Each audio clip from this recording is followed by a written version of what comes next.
Opinion HD की videos देखने के लिए हमारा चैनल सब्सक्राइब कीजिए और पेज को भी लाइक कीजिए ताकि आप हमारी आने वाली तमाम वीडियोस से बाखबर रह सकें। अस्सलाम वालेकुम, मैं हूं मोहम्मद बिलाल रफ़ीक और आप देख रहे हैं ओपिनियन एचडी। आज हम गुफ्तगू करेंगे हुकूमत ने आज़ाद जम्मू कश्मीर कानून साज असम्बली का अहम इजलास क्यों तलब किया। मुस्लिम लीग नून ने भी एक अहम इजलास किया अपनी जमात का, उसमें क्या क्या बातें ज़ेर बहस आई इस पर गुफ्तगू होगी। जबकि वज़ीर आज़म के जो इक़दामात हैं उनमें मज़ीद चीज़ें ऐड की गई हैं, उनको कितनी पज़ीराई मिल पा रही है और उन इक़दामात का आम आदमी को क्या फ़ायदा होगा या नहीं, इस पर गुफ्तगू होगी। और आज हमें ख़ुसूसी तौर पर फिर से ज्वाइन किया हुआ है मुर्तज़ा दुरानी साहब, सीनियर जर्नलिस्ट हैं, इनसे गुफ्तगू का आगाज़ करेंगे। लेकिन आपको ये बताता चलूँ कि हुकूमत इस वक्त हुकूमत साजी में मसरूफ़ है, जबकि पाकिस्तान तहरीक इंसाफ वो इस ताक में बैठी हुई है कि जो लोग हुकूमत का हिस्सा नहीं बनेंगे या जिन्हें वजारतें नहीं मिलेंगी या कुछ भी होगा तो वो अपने घरों को वापस आ जाएंगे, यानी घर को लौट के वापस आएंगे। इस इंतज़ार में पाकिस्तान तहरीक इंसाफ अपनी पार्लिमानी पार्टी का इजलास नहीं बुलवा रही है। जबकि जो पीटीआई के मुख्तलिफ धड़े हैं जिनमें कुछ सारे लोगों की ज़ाहिर सी बात ख्वाहिश होती है कि वजारतें मिलें, तो अब भी यही चल रहा है। तो इस वक्त हमें ज्वाइन कर चुके हैं मुर्तज़ा दुरानी साहब, इनसे गुफ्तगू का आगाज़ करते हैं। दुरानी साहब वेलकम कहूँगा। हुकूमत तो है, हुकूमत साजी में मसरूफ़, तो प्राइम मिनिस्टर भी मसरूफ़ नज़र आ रहे हैं। ज़ाहिर सी बात है जब तक ये चीज़ें सेटल नहीं होंगी हुकूमत अपने काम का बाकायदा से आगाज़ नहीं कर पाएगी। हुकूमत के बाकी पहिए भी तो साथ होंगे, वज़रा होंगे, बाकी चीज़ें सेटल करने वाली हैं, ब्यूरोक्रेसी को सेटल करना है, एहतसाब की बातें हो रही थी, वो चीज़ें होनी हैं। पहले ये बताइएगा, ये 2 मई को अहम इजलास तलब कर लिया गया, अब लोग कह रहे हैं कि इसमें जो है वो स्पीकर का इंतखाब किया जाएगा इस इजलास में। आपके पास क्या इन्फॉर्मेशन है इस हवाले से? बहुत शुक्रिया बिलाल साहब। एक्चुअली असेंबली का जो सेशन है वो तो ड्यू था, क्योंकि स्पीकर असेंबली का इंतखाब होना है। उसमें आपको पता है उस दिन जो है वो रह गया था जिस दिन प्राइम मिनिस्टर साहब ने ओथ लिया। तो इसमें इजलास में ये भी तवक्को की जा रही है कि यही इजलास जो है इसी में शायद, क्योंकि 2 तारीख को वज़ीर आज़म साहब ने काबीना का इजलास भी तलब कर लिया है और काबीना के इजलास में 15वीं आईनी तरमीम का जो मसवदा है वो पेश किया जाने का इम्कान है, जिसमें वज़रा की तादाद में इजाफा और बहुत सारे जो बाकी उसमें मसाइल हैं 15वीं तरमीम है, जिसमें आपको पता है कश्मीर काउंसिल की जो आईनी जो है वो आईनी किरदार जो है उसके हवाले से उसको डिटरमिन करना है, क्योंकि वो कश्मीर काउंसिल का बिल्कुल किरदार ख़त्म कर दिया गया था 13वीं तरमीम में। तो कुछ इदारों का और फिर कश्मीर काउंसिल में बैठी हुई ब्यूरोक्रेसी का ख्याल था कि कश्मीर काउंसिल का जो आईनी किरदार है वो बहाल किया जाए, क्योंकि जो सब्जेक्ट जो है 52 सब्जेक्ट्स में से जो सब्जेक्ट कश्मीर काउंसिल के हैं उसमें तो कम अज़ कम कश्मीर काउंसिल को बाख्तियार बनाया जाए। तो इस हवाले से भी इतलात आ रही हैं कि कश्मीर काउंसिल के जो इख्तियारात हैं जो महदूद कर दिए गए थे 13वीं तरमीम में उनको बहाल किया जाएगा। सिर्फ जो जिस पर सारी कश्मीरी क़यादत जो है वो मुत्तफिक है वो शायद तरमीम ना हो सके, जो कश्मीर काउंसिल में फंड्स का आपको पता है जो इनकम टैक्स डिपार्टमेंट उनको जो हवाले किया गया था पिछले जो 74 के एक्ट में, और जिसमें 13वीं तरमीम में वो इनकम टैक्स का निज़ाम जो आज़ाद कश्मीर हुकूमत के सुपुर्द कर दिया गया और वो अरबों रुपए की जो है उसमें करप्शन होती थी। तो आज़ाद कश्मीर हुकूमत ने जब 13वीं तरमीम के ज़रिए वो इख्तियारात वापस लिए तो फिर कश्मीर काउंसिल जो है वो अब एक बिल्कुल अज़्व मॉडल की तरह एक अदारा रह गया है। ठीक है, एक अदारा रह गया, लेकिन मुर्तज़ा दुरानी साहब मेंबरान कश्मीर कौंसिल हैं जो, उनका किरदार भी तो एक बिल्कुल सुकड़ के रह गया ना। बिल्कुल, वो बिलाल साहब मेंबरान कश्मीर काउंसिल जो है वो उनसे तो वोट का भी हक छीन लिया गया। इसीलिए ये कहा जा रहा है कि आईनी तरमीम करके कश्मीर काउंसिल के जो आईनी इख्तियारात हैं वो बहाल किए जाएं, जिसमें फिर मेंबरान कश्मीर काउंसिल जो है वो और जो एक्स ऑफिशियो मेंबर होते हैं 6 जो गवर्नमेंट पाकिस्तान की तरफ से होते हैं उनके जो वोट का जो हक है वो भी बरकरार बहाल किया जाए, ताकि ये फिर वोटिंग के जरिए जो मुख्तलिफ आपको पता है कानून साजी होती है उसमें उनका अख्तियार जो है वो बहाल किया जाए। तो एक तो वो था, प्लस कश्मीर काउंसिल के मेंबरान के फंड्स खत्म कर दिए गए थे, उनके इख्तियारात बिल्कुल महदूद कर दिए गए थे, तो वो भी ज़ेर बहस है। तो अभी शायद फौरी तौर पर जो है वो वज़रा की तादाद बढ़ाना मतलूब है, और हुकूमत आज़ाद कश्मीर क्योंकि ये चाह रही है कि जो टोटल तादाद है मेंबरान असम्बली की, उसकी निसफ की जो है वो तादाद के वजीर हों, ताकि 25 वजीर या 26 वजीर जो है वो अगले काबीना में शामिल हों, और एक प्राइम मिनिस्टर 27 और 26 28 जो है वो स्पीकर, और 29 जो है वो डिप्टी स्पीकर का वोट हो। तो इस तरह एक मुस्तहकम गवर्नमेंट जो है वो कायम की जा सकती है। अच्छा ठीक है, ये प्राइम मिनिस्टर की भी यही काविशें हैं। ज़ाहिर सी बात है गवर्नमेंट अब नई है, चीज़ें तो अभी सेटल ही नहीं हुई कि अभी सेटल करनी है तो जाके गवर्नमेंट फुली फंक्शनल हो पाएगी ना। जी अच्छा ठीक है, दुरानी साहब मुस्लिम लीग नून ने भी इजलास किया अपना। एक्चुअली जो आपको पता है कि अब एक रुझान रह गया है कि तमाम अरकान असम्बली जो है वो वजीर बनना चाह रहे हैं, वजीर भी वो अपनी मर्जी के महकमे लेना चाह रहे हैं।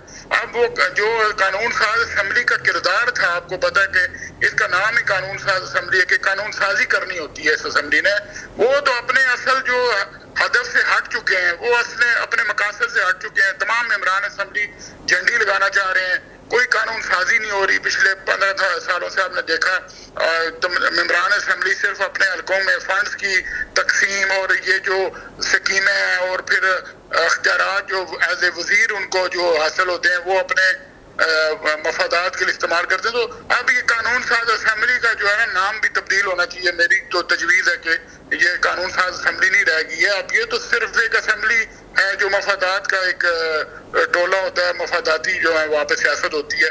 तमाम लोग जो है वजीर बनना चाहते हैं, कोई मेंबर असम्बली रहना नहीं चाहता। अगर मेंबर असम्बली रहेगा तो वो किसी कमेटी का मेंबर बनना चाहता है ताकि वहाँ पे भी उनको एक सरकारी गाड़ी, पेट्रोल, मराद और 1.5 लाख रुपए तनख्वाह मिल जाए।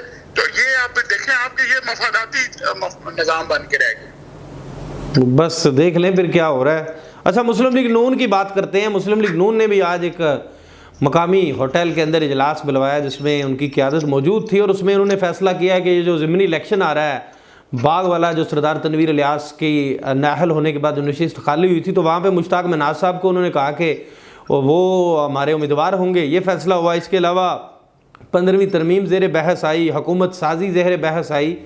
तो आप क्या समझते हैं, चूँकि अब कोऑर्डिनेशन भी, वो जो कमेटियाँ शेटियाँ बननी थी वो भी तो बन रही हैं, हुकूमत आप क्या समझते हैं स्पीकर के इंतखाब के बाद स्टेबल होती हुई नज़र आ रही है? ये जो चीज़ें हैं ये अब तय तो होनी है। पावर शेयरिंग का जो फार्मूला है, ज़ाहिर सी बात है एक कोलेशन गवर्नमेंट है, कोई एक तो किसी का भी पलड़ा भारी नहीं है ना, ये सारे राज़ी होंगे, चीज़ें तकसीम होंगी और उनका तयन होगा कि किसके पास क्या, कौन सी वजारत जाएगी, कौन सी ताकत जाएगी, तो उसके बाद ही हुकूमत स्टेबल होकर अपना काम शुरू कर सकेगी ना। देखें, मुस्लिम लीग नवाज जो है वो आज़ाद कश्मीर में उनके पास 7 मेंबरान असम्बली हैं, और लेकिन उनको ये एज हासिल है कि इस वक्त उनकी वफाक में हुकूमत है, वफाकी हुकूमत, और वज़ीर आज़म पाकिस्तान जो मुस्लिम लीग नवाज से हैं उनका ताल्लुक, तो इसलिए उनको एक एज हासिल है। और जो 13वीं तरमीम करवाई थी वो भी मुस्लिम लीग नवाज ने ही करवाई थी, जब आपको पता है शायद खाकान अब्बासी वज़ीर आज़म थे। जी हाँ। और आज़ाद कश्मीर में राजा फारूक हैदर वज़ीर आज़म थे, तो इन्होंने 13वीं तरमीम, और वो अपने इक़्तिदार के, मुझे ये भी याद है आखिरी रात उन्होंने दस्तखत किए थे जब वो रुखसत हो रहे थे, आपको याद होगा।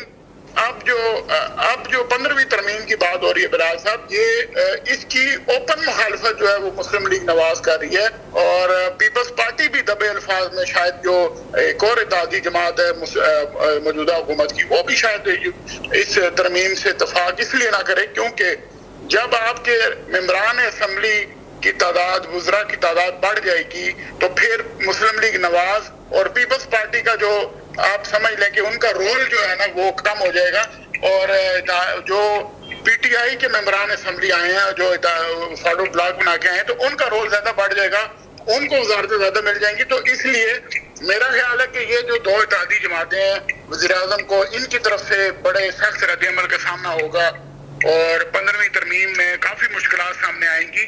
अलबत्ता जो है स्पीकर असम्बली का इंतखाब, वो शायद जो है वो उसमें हुकूमत को कोई मुश्किलात दरपेश ना हो, वो आराम से जो है स्पीकर। नहीं, लेकिन देखें वजारतों के जो इजाफा है दुरानी साहब, इजाफा तो चले उसके बगैर भी हुकूमत स्टेबल होती हुई नज़र नहीं आ रही। अगर प्राइम मिनिस्टर वजारतों का जो नंबर्स हैं उसमें इजाफा नहीं करते तो कैसे ये लोग तो बेशतर लोग तो आज भी वजारतें मांग रहे हैं, बेशतर जाना चाह रहे हैं, साथ वो मजीद वेटिंग में हैं, जो बैरिस्टर सुल्तान महमूद चौधरी साहब के ग्रुप से भी कहा जा रहा है लोग जाना चाह रहे हैं। पीपल्स पार्टी के जो लोग खुद बैठे हुए हैं, आपके भी इलम में हैं, मुस्लिम लीग नवाज वाले भी वजारतें चाह रहे हैं। फिर एक तरफ ये वजारतें चाह रहे हैं तो दूसरी तरफ आप क्या समझते हैं कि ये इतनी मुखालफत करेंगे?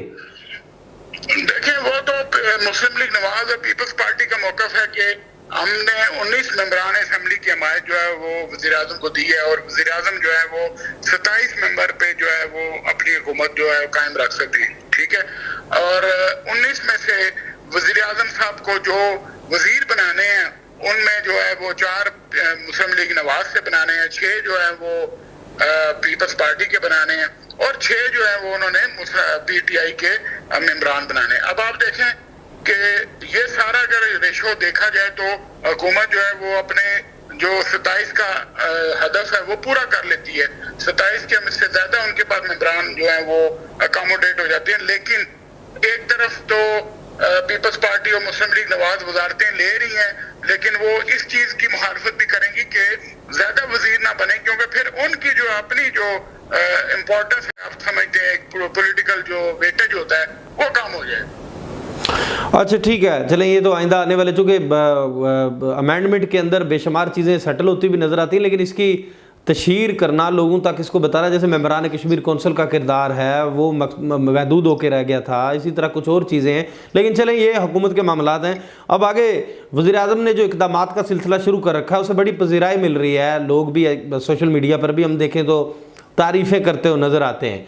वज़ीर आज़म अब जो फाइल्स जाया करती थी डायरेक्ट सेक्रेटरीट को, वो अब जो है बदरिया चीफ सेक्रेटरी फाइल्स आया जाया करेंगी। ये क्या समझते हैं आप, इसमें क्या हुआ, ये बेहतर अमल होगा? माजी में भी ऐसा होता था या नहीं? देखिए, रूल्स ऑफ बिजनेस के तहत कोई फाइल जो है वो चीफ सेक्रेटरी ऑफिस के बगैर जो है वो उसकी कोई हैसियत नहीं होती आईनी और कानूनी तौर पर। तो एक बार जो है वो चीफ सेक्रेटरी ऑफिस से फाइल को जरूर जाना होता है, चाहे वो वज़ीर आज़म ऑफिस से आए या बराह रास्त जो है महकमे से आए, आते हुए या जाते हुए चीफ सेक्रेटरी ऑफिस में चीफ सेक्रेटरी के साइन होना रूल्स ऑफ बिजनेस के तहत जरूरी है। तो अब कुछ ऐसे मामलात हुए पिछले इक़्तिदार के दौर में, आपने सरदार तनवीर साहब के इक़्तिदार में, कि उन्होंने जो आपने सुना होगा और आपने पढ़ा भी है कि सीक्रेट फंड जो लिया, 1 अरब से जायद के फंड अखराजात जो किए उन्होंने, वो चीफ सेक्रेटरी साहब से बाला फाइलें बराह रास्त जो है फाइनेंस सेक्रेटरी के पास जाती रही और वो वहीं से वो पैसे चेक ड्रा कराते रहे। तो आज जो इतलात हैं कि जो तनवीर इलियास साहब ने फंड्स लिए वो उनके दौरे इक़्तिदार में जो उन्होंने हेलीकॉप्टर इस्तेमाल किया, जो अखराजात किए, तो वो रियासत को जो है वो लगभग 18 लाख रुपए रोजाना के हिसाब से उनका जो है वो दौर जो है हमें पड़ा है, उसका 18 लाख रुपए। ये मैं आपको एक इंकशाफ कर रहा हूँ आपके प्रोग्राम में कि उनका रोजाना का जो है वो 18 लाख रुपए रियासती खजाने पर जो है वो बोझ पड़ा। और ये बहुत बड़ी जो है रकम है। पिछले 60-70 सालों में शायद ही कोई प्राइम मिनिस्टर ऐसे हों जिन्होंने इतना फंड जो है वो इस्तेमाल किया हो या लेके गए हों। और सीक्रेट फंड स्पेशली जो है वो बिल्कुल नॉमिनल सा होता था, उसको भी उन्होंने पैसे 63 करोड़ तक ले गए। उसके नहीं तो दुरानी साहब, ये जो सेक्रेटरी फाइनेंस है ये भी लैंड अफसर हैं, ये चीफ सेक्रेटरी से बारो बार लगे रहे सारा कुछ। चीफ सेक्रेटरी को इन्होंने भी कोई खबर नहीं होने दी कानो कान। जी बिल्कुल, इसीलिए चीफ सेक्रेटरी ने जो है वो आपने देखा कि उन्होंने एक लेटर लिखा फाइनेंस सेक्रेटरी से, बात पूछ की और फाइनेंस सेक्रेटरी से उन्होंने एक एक्सप्लेनेशन कॉल की है। और ये रिकॉर्ड पे आ गई है कि चीफ सेक्रेटरी साहब ने जब उनके इल्म में आया कि ये करोड़ों रुपए का जो है फंड जो है वो लिया गया फाइनेंस सेक्रेटरी से बराह रास्त, तो उन्होंने वजाहत तलब की है और इसमें एक्सप्लेनेशन कॉल की है, जिसके ऊपर काफी सारा जो है वो इशू बनेगा। और इसमें मैं आपको एक बात बताऊं कि ये सप्लीमेंट्री ग्रांट्स जो हैं वो असेंबली ने पास करनी होती हैं। और ये बजट जो आपको पता है, एक बजट पेश होता है और एक सप्लीमेंट्री बजट पेश होता है असेंबली में। अगर आने वाले बजट में सप्लीमेंट्री ग्रांट्स या सप्लीमेंट्री बजट पेश हुआ और असेंबली ने उसको पास ना किया तो मुझे ये लग रहा है कि ये जो फंड सरदार तनवीर इलियास साहब ने लिया बहैसियत वज़ीर-ए-आज़म, ये उनको अपनी गिरह से वापस करना पड़ेगा, कौमी खजाने में जमा कराना पड़ेगा। और मुझे ये हुकूमत के जो है वज़ीर-ए-आज़म चौधरी अनवार उल हक साहब के तेवर कोई अच्छे नहीं लग रहे इस हवाले से। वो ये चाह रहे हैं कि ये फंड जो है वो तनवीर इलियास साहब की गिरह से वापस लें और एक रिकॉर्ड कायम हो के एक वज़ीर-ए-आज़म जब एक पैसा लेके गया सरकारी खजाने से और उसने वापस सरकारी खजाने में वो पैसा जमा कराया। तो अच्छा चलें, ये तो एक साबिक वज़ीर-ए-आज़म का एहतसाब है, पैसे जो गए गलत गए तो वापस आने चाहिए। तो ये एहतसाब सुनते हुए कान थक गए हैं। मुस्लिम लीग नून इक़्तिदार में आने से पहले बड़े बुलंद व बांग दावे किया करती थी। आपको भी याद होगा मुस्लिम लीग नून की उस वक्त की जो सारी इलेक्शन कैंपेन थी उसकी बुनियाद थी एहतसाब का नारा। ठीक है जी, वो भी आए इक़्तिदार में, एहतसाब के तो उल्टे उन्होंने एहतसाब बेरों के दांत निकाल दिए। अब पीटीआई का जो अगर मैनिफेस्टो आप निकाल के देख लीजिए, तो अब तो चूँकि पीटीआई की हुकूमत नहीं रही, मैं गुज़िश्ता हुकूमत की बात करता हूँ, तो इसमें भी इन्होंने कहा था कि एहतसाब हमारी तरजीह होगी। आप गुज़िश्ता 2 वज़ीर-ए-आज़म ये गुजर गए, पीटीआई की हुकूमत थी जब, तो उनके तकारीर उनकी खबरें निकाल के देख लें तो आपको एहतसाब नज़र आएगा। स्टेट प्रेसिडेंट हैं जो, उनकी स्टेटमेंट्स आप निकाल के देख लें, आपको एहतसाब का निज़ाम ला रहे हैं। ये कहाँ आ रहा है ये निज़ाम? और ये निज़ाम अब बातों की हद तक रहने की वजह से अदारे खोखले हो रहे हैं। जो करप्शन कर रहे हैं लोग, उनको कोई पूछने वाला नहीं है। तो ये कब एहतसाब शुरू हो सकता है, आप क्या समझते हैं? ये आखिरी सवाल है मेरा आपसे। एहतसाब तो अब ये ख्वाब तो कभी शर्मिंदा ताबीर नहीं हो सकता इस ब्लैकमेलिंग की सियासत के दौर में, जब मेंबरान पार्लियामेंट जो है वो ही इतनी बड़ी ब्लैकमेलिंग कर रहे हो, हुकूमत को ब्लैकमेल कर रहे हो, हुकूमत को कमजोर कर रहे हो, तो कैसे प्राइम मिनिस्टर जो है वो एहतसाब कर सकता है? जब वही मेंबरान असेंबली जिसकी बल पे वो प्राइम मिनिस्टर बना है, उनके ही जो है फाइलें खुली होंगी, करोड़ों रुपए के करप्शन के स्कैंडल्स होंगे, वही लोग प्राइम मिनिस्टर को हटाने और बनाने वाले हैं, तो उनका कैसे एहतसाब हो सकता है? ये तो सिर्फ नारों की हद तक है, अखबारी बयानात की हद तक है। आज तक कभी किसी का एहतसाब हुआ या आपने देखा कि कभी कोई बड़ा जो छोटे मोटे सरकारी मुलाजम है वो तो गिरफ्तार होते रहे, क्लर्क गिरफ्तार होते रहे, लेकिन कभी कोई आपने बड़े मगरमच्छ देखे हैं कभी गिरफ्तार हुए?